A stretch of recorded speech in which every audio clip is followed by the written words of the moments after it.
바랍니다. 코로나 가운데서도 승리하세요. 믿음으로 승리하세요. 인사하시기 바랍니다. 예, 하루빨리 회복될 수 있도록 기도해 주시면 감사하겠습니다. 예, 다음 주부터는 정상으로 드리겠다라고 광고는 공지하였는데 이제 또 한 주간 또 어떻게 될지 또 기도하는 마음으로 이렇게 또 준비해야 될 것 같습니다. 생각보다 이 코로나 사태가 금방 끝날 것 같지 않다는 뉴스가 계속해서 나오는데 참 이제 제가 아쉬웠던 것은 미국의 트럼프는 트위터에 그렇게 날렸더라고요. 위기 때 모여 기도합시다 그러는데 우리는 화성시에서 공문이 오기를 모두 폐쇄해달라고 이렇게 명령을 이렇게 보여주고 예배를 드리는 교회는 자기 공무원들이 나가서 사찰하겠다는 공문이 왔어요. 그런 걸 볼 때 참 엄청난 차이가 있구나 하는 생각을 해봅니다. 그럼 그래도 우리가 모여 예배를 드려야 되냐 말아야 되냐 이런 그 고민 가운데 있을 때 마틴 루터는 보니까는 개신교는 가정예배가 시작이기 때문에 그곳에서 예배를 드리라 그랬고 성당은 모여서 그래도 하나님 앞에 미사 드려야 된다 그러고 이 흑사병이 14세기에 퍼졌을 때 그렇게 양분 갈라졌는데 어떤 것이 더 보호했는지는 우리가 자명하게 알 수 있는 것처럼 꼭 예배당에서 예배 드리는 것만이 귀한 것은 아닙니다. 이렇게 여러분들도 이제 우리가 녹화를 올렸을 때 가정에서 정말 경건한 마음으로 예배 드릴 수 있도록 이렇게 서로 독려해 주시면 감사하겠습니다. 하루빨리 이 사태가 끝날 수 있도록 기도해 주시면 감사하겠습니다. 하나님 말씀 보겠습니다. 하나님 말씀 요한복음 8장 1절에서 11절까지 제가 받들어 봉독하겠습니다. 예수는 감난산으로 가시니라. 아침에 다시 성전으로 들어오시니 백성이 다 나아오는지라.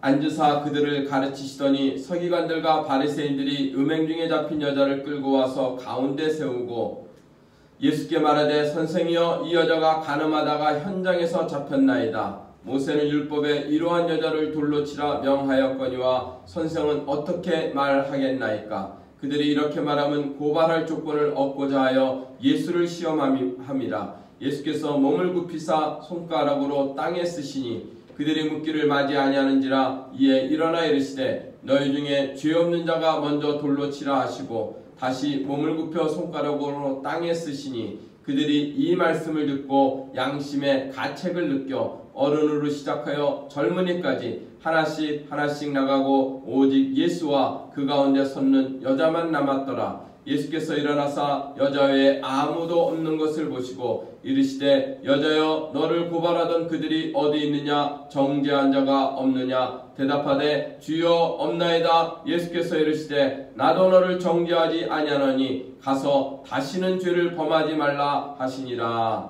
아멘. 하나님의 공의와 사랑이라는 제목으로 하나님의 말씀 선포합니다.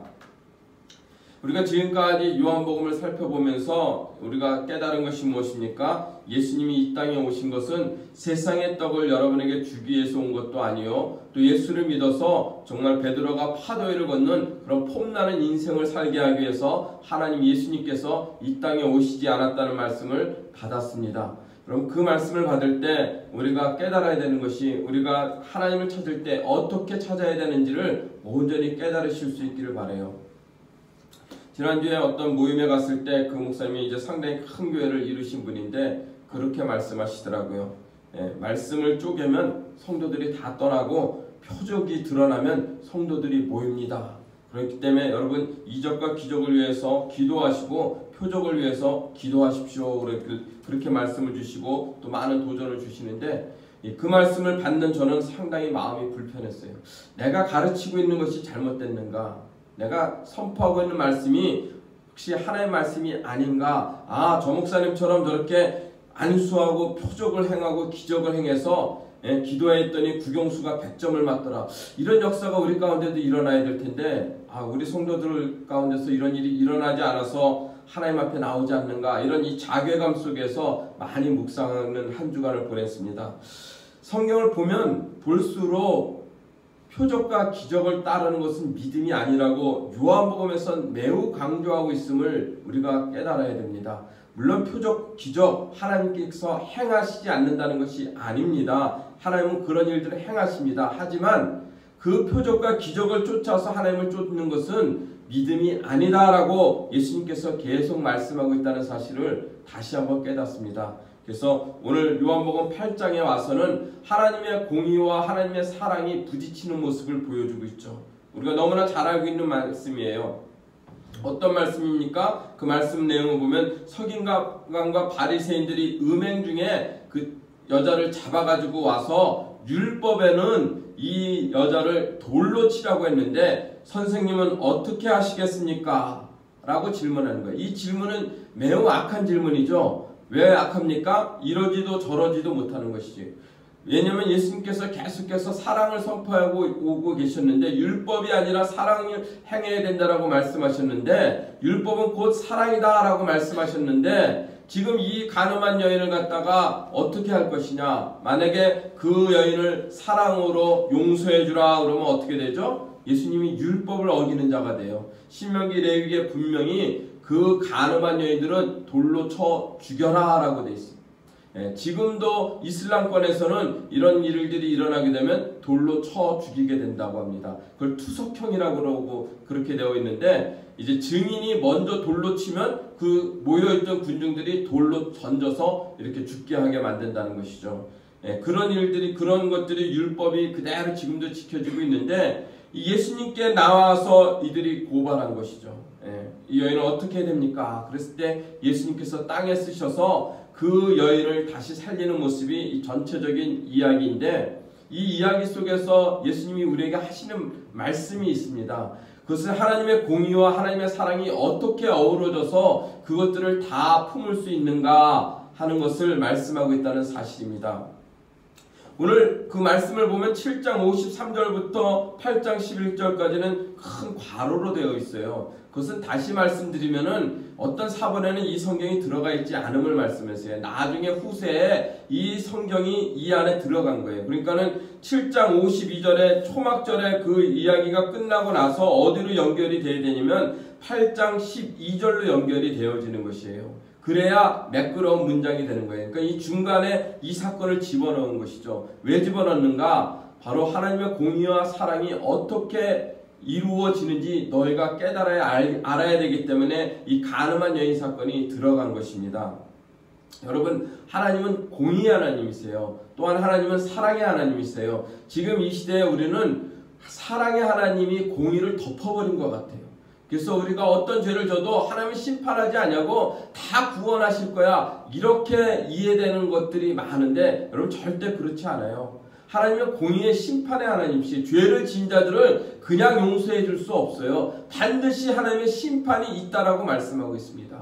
다윗이 죄를 지었죠. 그랬을 때 그 죄를 그냥 용서하셨나요? 아니죠. 다윗을 불러서 세 가지 중에서 택하라 그래요. 그래서 다윗이 택한 것이 뭐예요? 3일 동안 온역이 이 땅에 퍼지는 것을 택하게 되죠. 다윗 스스로 생각하기를 3일이라는 짧은 시간이 나올 것 같아서 그걸 택했는데 여러분 3일 동안에 전염병이 퍼져서 몇 명이 죽게 됩니까? 7만 명이 죽게 된 거예요. 하나님이 이렇게 심판하신 그 죄가 있을 때 반드시 심판하시는 분입니다. 그래서 오늘 이 시대에도 마찬가지예요. 오늘 이 시대에도 이 코로나19가 퍼지는 것이 하나님의 심판이라고 말했을 때 매스컴에서는 이상하게들 얘기한다. 하나님의 심판이라 이렇게 얘기한다. 이렇게 말하지만 하나님의 사람들은 이런 사태를 보고 어떻게 깨달아야 되냐면 이 땅에 죄악이 가득함으로 말미암아 하나님의 징계와 심판이 임함을 우리가 분명히 볼 수 있어야 되는 것이에요. 여러분 조나단 에드워드 목사님이 그랬죠. 오른손에 하나님의 심판이 들려있는데 그 심판이 이 땅에 쏟아지지 않도록 하나님께서 다른 왼손으로 그 손을 붙잡고 계시다고요. 하나님은 반드시 심판하신 분입니다. 그래서 오늘 말씀에도 음행 중에 잡힌 여자, 간음한 여자이죠. 간음한 여자, 이 여자를 갖다가 하나님은 그냥 용서치 못하고 율법에 따라서 반드시 심판하는 거예요. 그래서 그들이 어떻게 하죠? 그들의 선성은 어떻게 말하겠는가? 우리가 받은 하나님의 말씀 가운데는 모세오경 가운데 신명기와 레위기는 이런 여인들은 반드시 돌로 쳐 죽이라고 그랬는데 선생이여 어떻게 하겠습니까? 라고 질문하고 있는 거예요. 그랬을 때 그들이 이렇게 말하면 무엇 때문이라고 그래요? 고발할 조건을 얻고자 합니다 라고 말씀하고 있어요. 여러분 사단의 특징, 마귀의 특징은 뭐예요? 참소하는 자들이라고 이 계시록에 말씀하고 있죠. 늘 끊임없이 참소해요. 사단 마귀는 우리 신령 가운데도 와가지고 끊임없이 참소하죠. 네가 그렇게 믿고도 하나님의 구원받은 백성 맞아? 네가 그렇게 섬기면서도 그리스도인이라고 말할 수 있어? 네가 목사이면서도 그런 생각 가운데 살아가는 게 맞아? 이렇게 끊임없이 사단은 우리를 참소해요. 사단의 특징인 것이죠. 그래서 그렇게 고발했을 때 예수님께서 어떻게 반응하십니까? 몸을 굽혀 손가락으로 땅에 쓰셨다라고 말씀하고 있어요. 땅에 무엇인가를 쓰셨다 그래요. 그래서 많은 사람들이 그렇게 생각합니다. 땅에 무엇을 썼을까요? 아마 예수님께서 땅에 글씨를 쓰는데 그 사람들의 죄인들의 이름을 쭉 썼을 것 같아요. 그래서 그 서기관과 바리새인들이 와서 그들의 죄를 하나하나 낱낱이 쓰니까 그 죄를 보고 그들이 다 양심의 가책을 느껴서 도망갔다 이렇게 생각하는 경우도 많은데 사실 그거는 성경적 근거가 없죠. 성경에 무슨 말을 썼다라고 말씀하고 있지 않아요. 그래서 우리가 성경적으로 예수님이 도대체 무슨 말을 썼길래 이 사람들이 다 도망가고 그 가늠한 여인, 이 여인 하나만 남았을까? 여러분 이 가늠한 여인은 죄인이에요. 죄인으로 고발된 것이죠. 이 죄는 반드시 죄값을 치르게 되어 있는데 이 죄값을 죄인인 이 여인이 어떻게 살아나는지를 보여주는 것이 오늘 이 가늠한 여인 요한복음 8장의 말씀인 것입니다. 그럼 땅에 썼어요. 성경에서 하나님이 글을 쓴 사건이 몇 번 나올까요? 3번 나옵니다. 3번. 언제 나오죠? 첫 번째 사건이 언제 나오냐면은 하나님께서 모세에게 십계명을 주실 때 하나님께서 두 돌판에 쓰시죠. 하나님께서 직접 나타나셔서 두 돌판에 써서 모세에게 들려줍니다. 하지만 이 40일 동안 시내산에 올라가 있을 때 그 땅 밑에 있었던 그 백성들이 어떻게 하죠? 아론을 부추겨가지고 금송아지를 세우죠. 금송아지를 만들고서는 우리를 인도하신 하나님이라고 하면서 그 밑에서 타락한 삶을 살아가는 모습을 보게 돼요.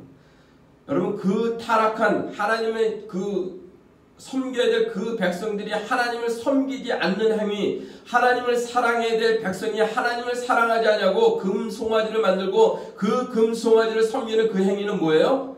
간음인 것이에요. 그 영적 간음에 대해서 모세가 그 두 돌판을 어떻게 해요? 던져서 깨트리죠. 그리고 몇 명이 심판받아 죽습니까? 3,000명이 그 자리에서 죽게 되는 거예요. 바로 하나님 앞에 죄를 지었을 때 바로 하나님의 심판은 피해갈 수 없는 것임을 우리에게 보여주는 것이죠. 그래서 하나님께서 이 첫 번째 십계명 그 돌판을 써서 모세에게 들려줬을 때 그 백성들이 하나님 앞에 온전히 서지 못했을 때 하나님의 심판과 징계가 임한 사건을 우리가 알고 있습니다. 그리고 모세가 다시 올라가서 다시 오늘 보면은 예수님께서도 어떻게 해요? 다시 몸을 굽혀 다시 손가락으로 2번 쓰게 되는 모습을 보여주고 있죠. 그래서 다시 그 모세에게 십계명을 줄 때는 이제는 모세가 돌판을 준비해서 가지고 올라가요. 그리고 하나님이 나타나셔서 그 돌판을 쓰게 돼 돌판에 다시 십계명을 새겨주십니다. 그 두 돌판을 갖고 내려온 그 모세는 그 두 돌판을 어디다 집어넣습니까? 언약궤, 법궤 안에 집어넣어요. 그리고 법궤가 덮여져서 그 율법에 의해서 다 죽어야 될 죄인이 그 언약궤 그 법궤 그 뚜껑이 덮여져서 그곳으로부터 무엇이 흘러나온다 그래요? 다시 살아나는 은혜가 흘러난다 그래서 그 법궤 위를 시은좌라고 부르는 거예요. 은혜가 시작되는 것이에요. 율법에 의해서 다 죽어야 될 인간이 그 법궤가 덮임으로 말미암아 그 은혜가 그것으로부터 흘러난다라고 말씀하고 있는 것입니다. 두 번째 사건은 언제 일어납니까? 바로 바벨론의 벨사살 왕이 하나님의 성전 그 쓰이던 그릇들로 가지고 어떻게 하죠? 술을 마시고 고기를 먹고 잔치를 벌이지 않습니까? 하나님을 모욕하는 행위죠. 그 모욕하는 행위가 있을 때 하나님께서 손가락에 나타나 석회벽에 글씨를 쓰셨다 그랬어요. 글씨를 썼는데 뭐라고 쫙 써졌죠? 메네메네 대게 우바르신 이런 글씨가 이 벽에 쫙 써진 거예요. 손가락에 나타났어요.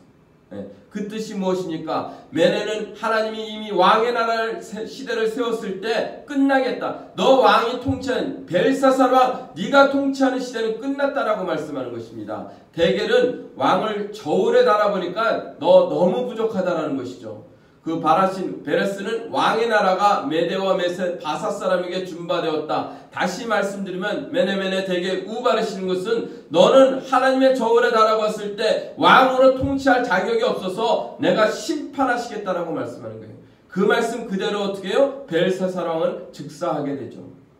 여러분, 하나님의 나타나셔서 무엇인가 쓰게 되면 반드시 성경에는 어떻게 나타나요? 하나님의 공의의 심판이 이 땅에 임하게 되는 모습을 보여줬다는 것을 우리가 안다면, 오늘 말씀 요한복음 8장에 와서 예수님이 하나님이시잖아요. 그분이 글을 썼다는 것은 반드시 심판, 하나님의 징계가 임하게 될 거라고 말씀하는 것입니다.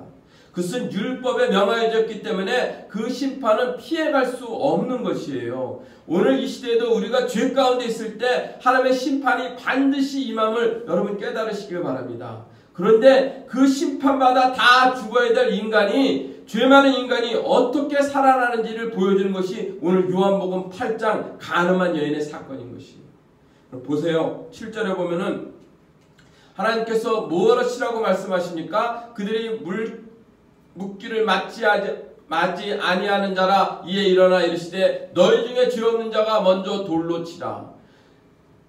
선생님이여, 이 간음한 여인, 현장에 잡혀온 이 여인을 어떻게 하시겠습니까? 이렇게 질문하고 있는 거예요. 그럴 때 예수님께서 대답하기를 죄 없는 자가 먼저 돌로 치라. 돌로 치지 말라고 할 수 없어요. 왜냐하면 율법에 명하여져 있기 때문이에요. 간음한 여인은 반드시 돌로 쳐 죽이게 되어 있다는 것을 우리가 깨달아야 됩니다. 그래서 예수님께서 어떻게 해요? 돌로 쳐 죽이는데 누구부터 쳐 죽여요? 죄 없는 자가 먼저 돌로 치라는 거예요. 너희 가운데 죄가 없다고 생각되느냐? 그러면은 이 여인을 돌을 들어 치라는 거예요. 율법대로 그대로 치라는 거예요. 그랬을 때 이 사람들이 어떻게 해요? 양심의 가책을 느껴서 다 떠나갔더라 라고 말씀하고 있어요. 여러분, 이 예수님께서 몸을 굽혀 손가락으로 땅에 무엇을 썼다 하는 것이 무엇을 의미하는지 우리가 민수기에 가서 살펴봐야 돼요. 민수기에 가면 어떻게 말씀하시냐면요, 5장 16절에 보면 제사장은 그 여인을 가까이 오게 하여 여호와 앞에 세우고 토기에 거룩한 물을 담고 성막 바닥에 티끌을 치어 물에 넣고 라고 말씀하고 있어요. 여러분, 티끌이 뭐예요? 바로 예수님께서 그 땅에 그 손가락을 땅에 막 쓰게 되면은 먼지가 막 일어나게 되잖아요. 그게 바로 티끌이에요. 네. 그 티끌을 어떻게 해요? 물에 넣었는데, 이 민수기 5장의 앞에 말씀은 뭐냐면, 이 여인이 간음했는지, 이 남자가 간음했는지 알 수 없을 때 그 재판장 앞에, 제사장 앞에 나가서 이 여인이 깨끗한지 안 한지를 판가름해 나갈 때 어떻게 합니까? 지금 이 시대야 뭐 IT가 발전해서 증거들을 다 잡아가지고서 고발할 수 있겠지만, 고발하면 뭐합니까? 이제 간음죄도 다 폐해진 이 시대이지만, 이 시대에 간음한 여인들이 했는지 안 했는지 어떻게 하냐면은 거룩한 물을 가지고 오라는 거예요. 그리고 티끌을 취해서 그 거룩한 그 토기 안에 물을 담아서 그 물을 마시게 합니다.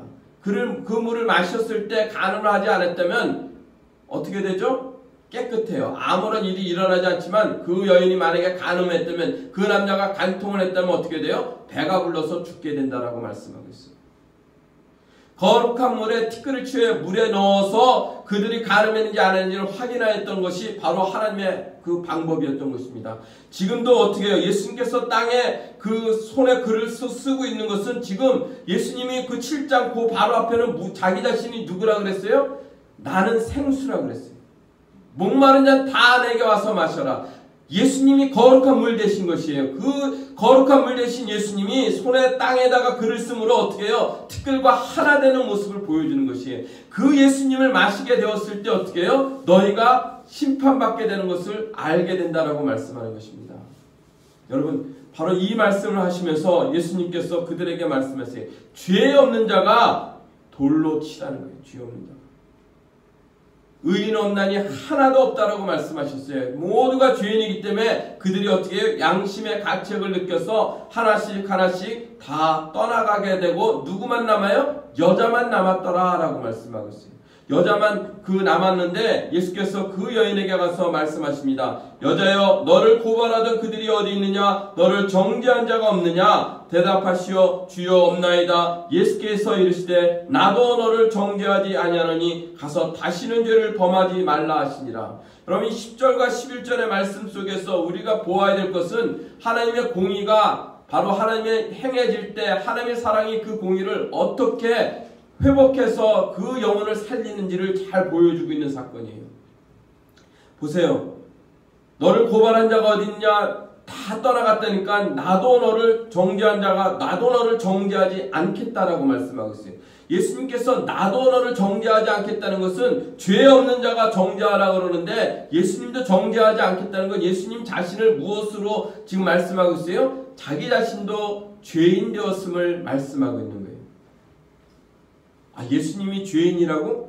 이렇게 해서 또 질문하시는 분 계십니까? 히브리서에 분명히 말씀하셨습니다. 예수님은 우리와 같은 형체를 입었지만 그는 죄 없는 자라고 말씀하셨어요. 죄 없는 그 예수님이 죄인의 자리에 서게 되는 모습을 보여주는 거예요. 예수님은 죄가 없으시지만 온전하시지만 그분이 우리의 모든 죄를 짊어지고 어디에 서 있어요? 죄인의 자리에 서 있다고 말씀하는 거예요. 그래서 나도 너를 정죄하지 않겠다는 거예요. 예수님께서 그 모든 죄를 지고 어떻게 해요? 오늘 8장에서는 자기 자신이 다 돌맞아 죽게 되었음을 말씀하는 거예요.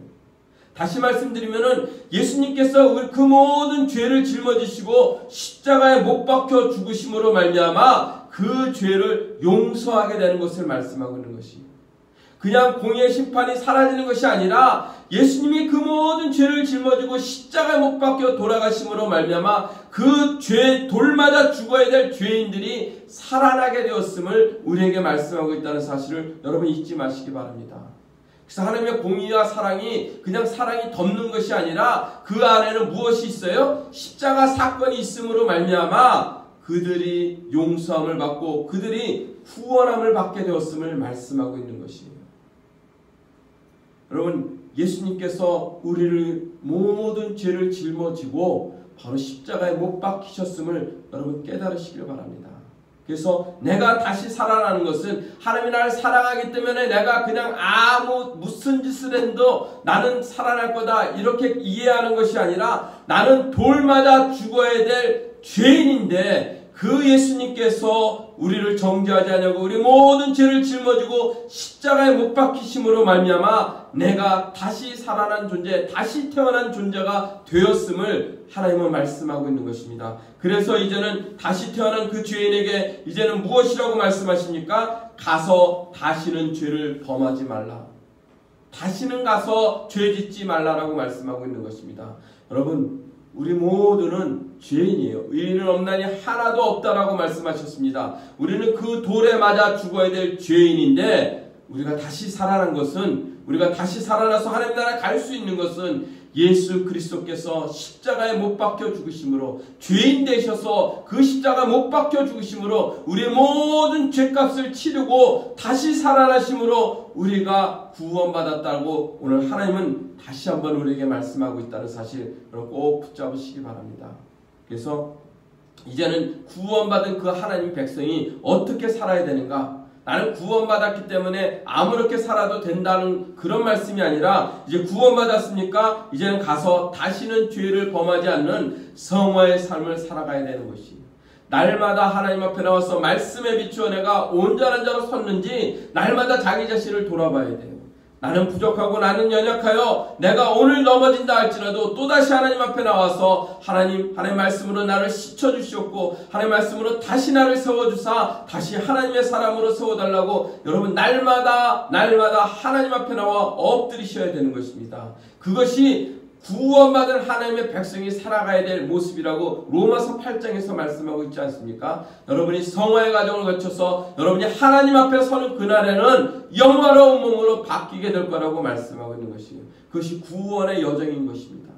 여러분, 그 말씀하고 12절에 이렇게 말씀하시죠. 예수께서 또 말씀하여 이르시되 나는 세상의 빛이다. 나를 따르는 자는 어둠에 다니지 아니하고 생명의 빛을 얻으리라 라고 말씀하고 있어요.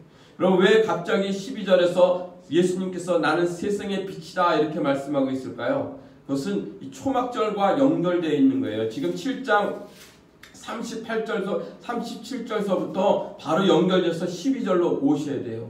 왜냐하면 초막절에 그들이 행했던 것은 두 가지가 무엇이었냐면 실로암 못에 가서 어떻게 해요? 물을 7일 동안 그 길어다가 제단에 붓고 그 또 8일째 성회로 모였죠. 또한 그들은 이 장막 광야 가운데서 하나님께서 불기둥 구름기둥으로 인도하셨기 때문에 그 일곱 촛대의 불을 밝혀서 온 세상을 밝히고자 했다고 합니다. 바로 그 일을 그 초막절에 그 행동을 하는 그 이스라엘 백성들에게 예수님이 나타나셔서 말씀하는 거예요. 너희의 노력으로 너희의 수고로 너희의 열심으로 아무리 물을 기르다가 제단에 부어도 하나님의 영광은 다시 돌아오는 것이 아님을 알라라고 말씀하시는 것이요. 또한 그들이 일곱 촛대의 촛불을 환하게 밝힌다 해도 그 불이 이 세상을 밝히는 것이 아니라 내가 세상의 빛이야, 나를 따르는 자는 너희가 생명의 빛을 가져서 이 세상의 어둠을 쫓아낼 거라고 말씀하고 있다는 사실이에요. 그래서 지금 12절에 내가 세상의 빛이라고 말씀하고 있습니다. 여러분, 세상의 빛 대신 그분이 우리에게 말씀하십니다. 나를 따르는 자는. 여기서 따르다는 것은 바로 그 예수님과 함께 같은 길을 걷는 자라고 말씀하는 거예요. 예수님과 동행하는 자인 것이죠. 그래서 우리에게 무엇이라고 말씀하세요? 마태복음에서 너희는 세상의 빛이라고 말씀하셨죠. 바로 생명의 빛 대신 예수 그리스도, 그분과 함께 그 길을 갈 때, 그분이 살아간 삶을 살아갈 때 우리가 이 세상 가운데 어둠이 가득한 이 세상에 생명의 빛을 발하여 그 어둠을 쫓아내는 하나님 백성으로 살아가게 될 수 있다라고 말씀하는 것입니다. 성경은 분명하게 이렇게 말씀하세요. 여러분, 그런데 우리가 예수님을 쫓고 예수님을 찾아서 이 세상에서 그 잘나가고 또 이 세상에서 성공하고 이 세상에서 용사되고자 하는 마음만 가지고 예수님을 쫓고 그 삶을 추구한다면 예수님이 살아갔던 그 삶을 우리가 따라가는 삶 맞습니까? 분명히 아님을 깨달으시길 바랍니다. 예수님은 그걸 우리에게 주기 위해서 오시지 않았어요. 너희가 나를 따르고 내 삶을 쫓고 내가 하는 말에 순종하면서 나아가기를 원하는가? 그랬을 때 우리에게 요구하는 삶은 무엇이에요? 십자가의 삶이라고 말씀하고 있어요. 어떤 고통과 고난이 온다 할지라도 그 십자가를 바라보며 오늘 이 세상의 그 물질적인 욕망 속에 빠져 살아가는 자들이 아니라 이 세상에서 남들보다 더 성공하는 자리에 올라가고자 그들을 끌어내리고 그들을 잡아당기는 그런 삶이 아니라 오늘도 너희는 세상 가운데서 모욕당하고 멸시당하고 손해보는 삶을 산다 할지라도 그 삶이 그리스도께서 걸어가신 삶이면 너희도 나를 따르라 라고 말씀하고 있는 것입니다. 그 삶을 따라갈 때 어떻게 해요? 하나님께서 풍요로움도 풍성함도 그 모든 것을 부어주시고 형통한 가운데 인도하시는 분이 우리 하나님이라고 말씀하고 있는 것이에요. 그런데 오늘 이 시대에 하나님 백성들이 그 삶을 쫓지 않기 때문에 여전히 하나님 앞에 나와서 기도하고 하나님 앞에 간구하고 그 불같은 그 충만함을 받게 되었을 때 그 모든 것이 회복되는, 그 모든 것이 왕되는, 용서되는 그런 자리를 추구하는 그런 모습들이 우리 안에 가득하기 때문에 하나님께서는 아직도 이 땅에 공의와 정의가 행해지고 있지 않다라고 말씀하는 것입니다. 우리가 분명히 깨달아야 돼. 예수님이 무엇을 말씀하시는가? 오늘 7장 53절 시작할 때도 뭐예요? 다 각각 집으로 돌아갔다 그랬어요. 그 수많은 무리들은 각각 집으로 돌아갔지만 예수님은 어디로 올라가요? 감난산으로 올라갔다 그랬어요. 왜요? 예수님은 인자는 머리 둘 곳도 없다 그랬어요. 머리 둘 곳도 없어. 그래서 산으로 올라가서 기도하는 삶을 살고 있음을 말씀하고 있습니다. 그렇다면 오늘 나는 세상의 빛이니 나를 따르라고 말씀하시는데 우리가 어떤 삶을 따라야 될까요? 우리가 분명하게 그 목표와 목적을 분명하게 갖고 하나님을 섬기실 수 있기를 바랍니다. 세상에서 용되고자 세상에서 왕되고자 파도 위를 걷는 자가 되기 위해서 하나님을 쫓는 자들이 아니라 바로 예수님께서 살아가셨던 십자가의 삶, 그 십자가의 그 사랑 때문에 돌에 맞아 죽어야 될 그 죄인들이 살아나가는 그 삶들을 여러분이 살아갈 수 있기를 주의 이름으로 축원합니다.